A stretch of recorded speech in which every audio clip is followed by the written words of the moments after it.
মই যেতিয়া বিয়া হৈ আহিছিলোঁ ৰাস্তাটোৰ অৱস্থা দেখি অবাক হৈ পৰিছিলোঁ। মই আহোঁতেতো এটা বেলেগে ৰাস্তা আছিলে, কাকৈ বুলি কয়, সেইটো ৰাস্তা দি আহিছিলোঁ। তেতিয়াও সেইটো ৰাস্তা একদম বেয়া আছিলে। মানে মই নিজে আহি অবাক খাইছোঁ যে মই এনেকুৱা এখন গাঁৱত আহিছোঁ বুলি। তেওঁক আমি যৌতুকত উপহাৰ দৰে পালোঁ। তেওঁ আমাৰ বাবে বহুত কৰিছে।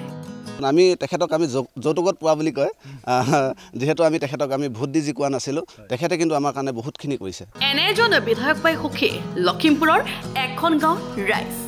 তেখেতক মানে শব্দ নাই আৰু কি বুলি ক'ম, এনেকুৱা এজন বিধায়ক আচলতে আমি পাইছোঁ যে বহুত বেছি সুখী।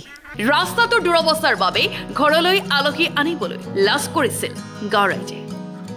যেতিয়া আমাৰ ৰাস্তাটো হোৱা নাছিলে তেতিয়া আপোনাৰ এনেকুৱা হৈছিলে, কোনোবা যদি মোৰ বন্ধুবৰ্গ আহে, কোনোবা মিতিৰ কুটুম যদি আহে, তেতিয়া আমি প্ৰথম কথা আছে ঘৰটো আমাৰ যেনেকুৱা নহয়, কিন্তু আমি প্ৰথম কথা ভাবিছিলোঁ যে যাতায়াতী ব্যৱস্থাটো যদি উন্নত নহয় সেইখন গাঁৱৰ কোনো এটা দিশেই উন্নয়ন হ'ব নোৱাৰে। গতিকে আমি সেইখিনি ক্ষেত্ৰত লাজ পাইছিলোঁ। বিধায়ক মানৱ ডেকাৰ বাবে গাঁওখনৰ ৰাইজে এতিয়া দেখিছে উন্নয়নৰ মুখ।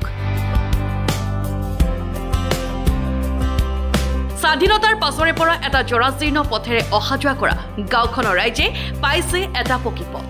এই ৰাস্তাটো নোহোৱা আগতে মানে এখন চাইকেলো এইপিনে যাব নোৱাৰিছিলে। ডাঙৰ গাঁত ট্ৰেক্টৰ অহা যোৱা, বাৰিষা ছিজনততো মানুহ এইপিনে নাহি পেলাই বেলেগ চাইডে ঘূৰি গৈছিলে। বহু মানুহে আমাক এই ৰাস্তাটোৰ বিষয়ে হাঁহিয়তৰ পাত্ৰ হৈছিলোঁ। আমি যেন এনেকুৱা এটা ৰাস্তাত আজিও এনেকুৱা এটা জেগাত এনেকুৱা এটা ৰাস্তা হৈ আছে। আগত বহুত অসুবিধা আছিলে বুজিছানে? এইবোৰ চাইকেলেও যাব নোৱাৰে, খোজকাঢ়িও যাব নোৱাৰে। এতিয়া মানে বহুত সুবিধা, গাড়ী ঘোঁৰা কোনো শব্দ নাই। মানে ইমানে ভাল পাইছোঁ, তেওঁক মানে বহুত আশীৰ্বাদ দিছোঁ। এয়া লখিমপুৰ সমষ্টিত নতুনকৈ অন্তৰ্ভুক্ত হোৱা বধাকৰাৰ কুচিয়ামাৰী গাঁৱৰ দৃশ্য। গাঁওখনলৈ আহি এদিন বিধায়কগৰাকীয়ে কৈ গৈছিল ৰাস্তাটো নিৰ্মাণ কৰি দিয়াৰ কথা। আচলতে তেখেতে আহিছিলে নামঘৰলৈ, তেতিয়া কৈ গৈছিলে ৰাস্তাটো দুৰৱস্থা দেখি প্ৰথমতে মই ৰাস্তাটো কামেই আৰম্ভ কৰিম। আৰু এতিয়া কথামতে গাঁওখনত হৈ চলিছে পকী ৰাস্তা নিৰ্মাণৰ কাম।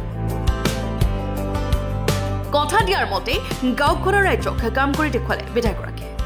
তেখেতে নিজে এই ৰাস্তাটো বনাব লাগে বুলি নিজে কথা দিছিলে, আজি বাস্তৱত পৰিণত হৈছে। ৰাস্তাটো পাই গাঁৱৰ ডেকা বুঢ়া সকলে আশীৰ্বাদ জনাইছে বিধায়কগৰাকীয়ে। ছাৰক এটাই ধন্যবাদ দিছোঁ, তেখেতক আমি ভোট দি জিকোৱা নাই যদিও তেখেতে পুনে আহি আমাক এটা মনৰ আনন্দ দিয়াৰ কাৰণে তেখেতক বহুত বাৰ ধন্যবাদ দিছোঁ। তেখেতে 24/7 মানে ইমাৰ্জেঞ্চিৰ দৰে কাম কৰি আছে।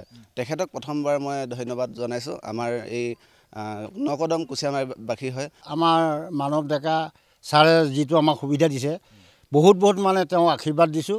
আকৌ ভৱিষ্যতলৈ তেওঁ উন্নত পথলৈ যাবৰ কাৰণে আশীৰ্বাদ কৰিছোঁ। Bureau report, Lakhimpur today.